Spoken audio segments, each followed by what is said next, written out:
Ono što je nama potrebno jesu svakako visoki standardi transparentnosti i time napraviti svojevrsni odmak od manipulacija i dezinformacija.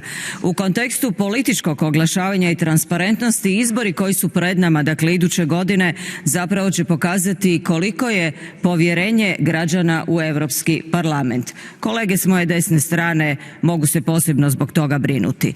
Svjedoci smo i stalnih pokušaja uplitanja u demokratske procese koji su posebno intenzivirani pred izborne cikluse.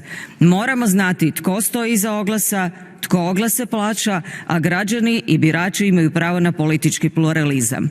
Imajući to na umu, važno je da što prije nastavimo s mehanizmima koji će omogućiti poštivanje najviših standarda transparentnosti i univerzalnih pravila političkog oglašavanja.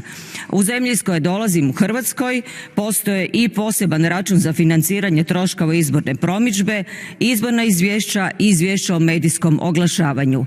To je dobar pokazatelj i dobar put. Točno se zna tko je, koliko novaca, u kojem mediju i zašto potrošio.